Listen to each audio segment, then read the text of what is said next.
Je vais commencer cette vidéo avec une petite histoire. Je vais vous conter une petite histoire, c'est comme les contes de fées, ça commence toujours par « Il était une fois » et moi c'était pareil. Donc il était une fois un jeune amateur de photographie qui voulait se lancer dans le monde joyeux et sans pitié de la photo.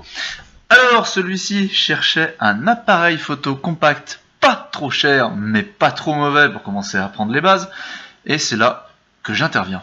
Oui, j'interviens parce que dans mes recherches de pur néophyte que j'étais à l'époque, je me revendique pas professionnel aujourd'hui, mais j'ai progressé, je suis tombé sur énormément d'appareils avec plus ou moins des prix et des qualités différentes. Bon geek que je suis, ça sert dans le domaine de la photo apparemment aussi, j'ai pu écumer les différents sites de comparatifs, que ce soit lesnumériques.com ou d'autres sites d'avis d'experts de photos, pour essayer de trouver chaussures à mon pied. Les tests et des compacts, en fait, m'ont orienté vers le Sony HX60. C'était, pour la plupart des sites du milieu, le compact milieu de gamme. En parlant de milieu, je fais une répétition, milieu de gamme par excellence. On va passer ensemble en revue la partie technique de l'appareil pour les professionnels et les amateurs, et pour ceux qui voudraient voir ce que donne l'appareil dans la partie technique.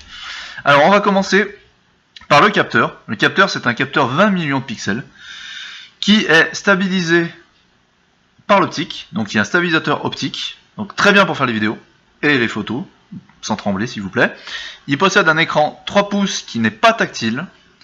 Il a un objectif qui peut zoomer jusqu'à 30 fois, donc ça ne veut pas dire grand chose, mais il peut zoomer de 24 mm à 7, trop de 0. Ah, je sais pas, je comprends pas. Donc on s'en fout, il peut zoomer.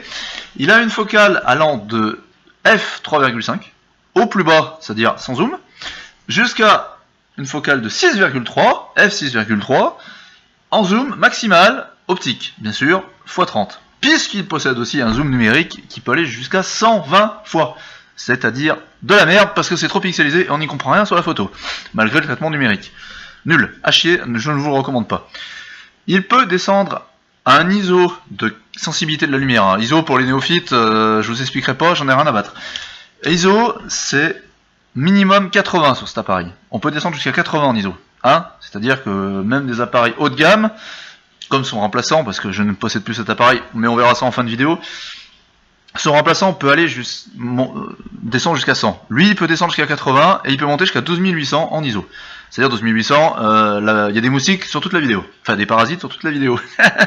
Voilà. Il filme jusqu'en 1920 par 1080, donc 1080p, hein, pour les néophytes, et jusqu'à 50 fps. Donc, c'est-à-dire qu'on n'est pas limité qu'à du 25 fps. Il possède un module Wi-Fi et NFC, ce qui est pratique pour faciliter le transfert sur son téléphone mobile grâce à l'application Play Memories. On va attaquer le tour d'horizon de l'appareil par les quelques fonctions que j'adore. C'est simple, je vais commencer par son zoom pour un compact qui est juste exceptionnel.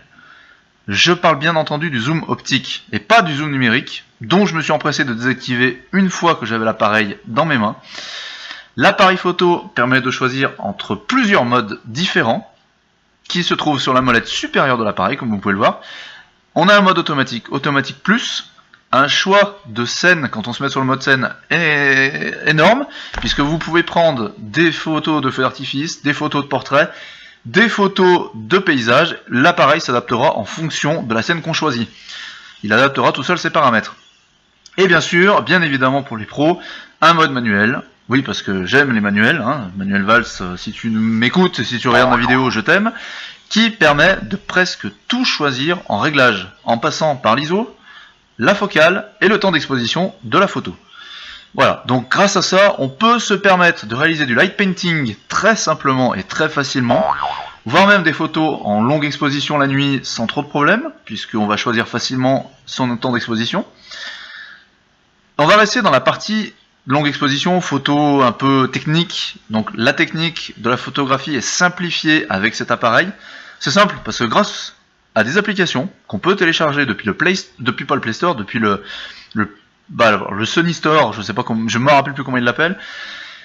On peut télécharger des applications qui vont nous permettre, pour un neuneu comme moi, hein, par exemple, de pouvoir faire des timelapse très facilement. C'est-à-dire on n'a pas besoin de se faire chier à aller dans les réglages de l'appareil pour réaliser son timelapse.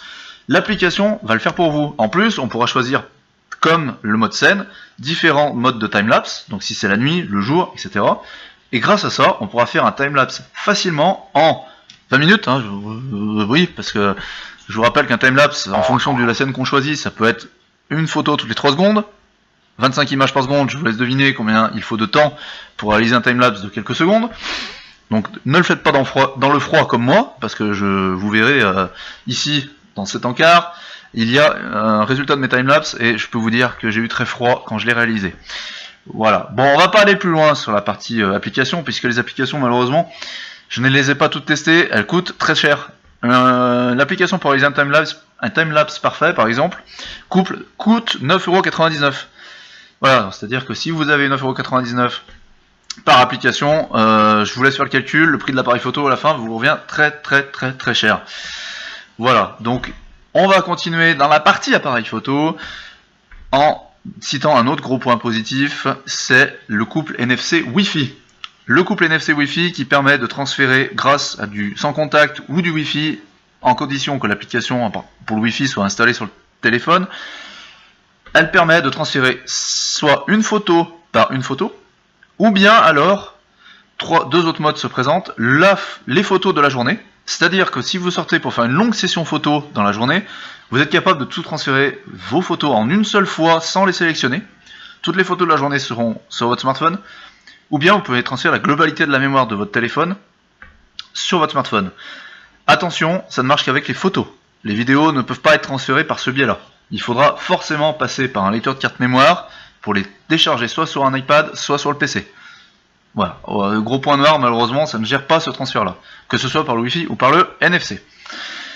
Donc tout n'est pas rose quand même dans cet appareil, parce que là, vous allez me dire, mais c'est l'appareil parfait, je l'achète, j'y vais tout de suite. Non, non, petit padawan, puisque cet appareil ne permet pas de shooter en RAW. Alors, certains vont me dire, c'est nul, ça sert à rien, on s'en fout du RAW, en JPEG ça va très bien. Oui, mais, si on veut utiliser Lightroom, messieurs, dames, eh ben, on est limité au niveau des retouches photos. Voilà, sachant que l'appareil inclut des filtres intégrés où vous pouvez faire du noir et blanc, de surexposition, du néon, voilà, des filtres de merde quoi, qu'on va jamais utiliser, puisqu'on les fera en post-prod. Toujours. Malheureusement, il n'a pas un très bon comportement en basse luminosité, voilà, malgré les réglages manuels qu'on peut lui adjoindre.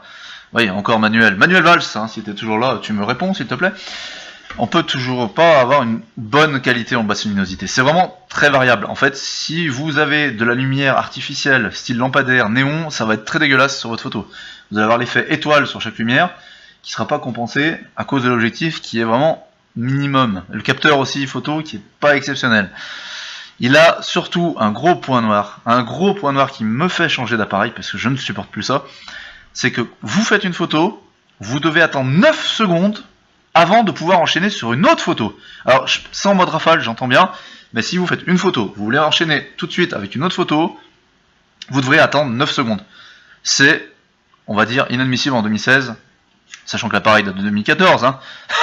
Oui, mais c'est inadmissible en 2016 d'avoir des appareils photo qui font ce comportement de 9 secondes, c'est pas possible. Donc c'est très long, c'est beaucoup trop long.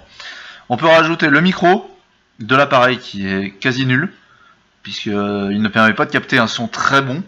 Que par exemple vous êtes en situation de vlog, vous aurez un son de merde. Il n'y a pas de prise micro pour lui adjoindre un micro cravate ou alors un micro Rode, puisqu'il possède une bague pour mettre des flashs. Ça c'est un gros point positif pour l'appareil, puisque vous pouvez lui adjoindre plein d'accessoires. Donc on peut par exemple trouver chez Sony un viseur numérique, voilà, il vous en coûtera seulement 300 €, hein, le prix de l'appareil, pour ajouter un viseur numérique à un compact. À voir pour les personnes qui ont envie de faire ça. Vous pouvez très bien joindre un viseur argentique classique, qui coûtera beaucoup moins cher, qui sera beaucoup plus difficile à trouver, sauf si vous allez sur eBay, mais vous pouvez le faire, il possède une bague. C'est un bon produit. Donc la conclusion en fait, hein, parce que je vais pas aller tout de suite très vite, c'est un bon produit qui peut convenir à tout le monde, peut-être pas aux experts puisqu'il malheureusement il va être très compliqué, très chiant à utiliser pour les experts parce qu'ils vont pas avoir tous les modes qu'ils veulent. Pour ma part, il est resté mon appareil photo principal pendant 6 mois. puisque je suis resté avec ce compact, très facile à transporter. Il a pu réaliser les photos que vous pouvez voir ici, ici, enfin partout quoi sur l'écran. Et c'est surtout en fait en attendant de pouvoir remplacer cet appareil en économisant un peu par un Lumix G7. Oui, parce que sur le blog je vous dis pas ce que c'est, le remplaçant. C'est une exclue YouTube pour tous les abonnés. Il y en a pas, oui je sais, mais il y en aura peut-être un jour. C'est le Lumix G7 qui prendra sa place. Voilà, je vous laisserai découvrir toute une session de photos sur mon Instagram. Donc toutes les photos que j'ai les dernières photos que j'ai sur mon Instagram sont réalisées avec le HX60. Et sur mon blog, vous pourrez trouver une galerie aussi des réalisations faites avec cet appareil. Voilà, je vous laisse, 10 minutes de vidéo, on est pas mal, hein, donc il est temps de partir, parce que j'en ai marre déjà de vous... J'en ai marre de vous parler, hein, tout simplement. J'en ai ras le cul. Donc je vous dis à très vite pour une prochaine vidéo sur Communix.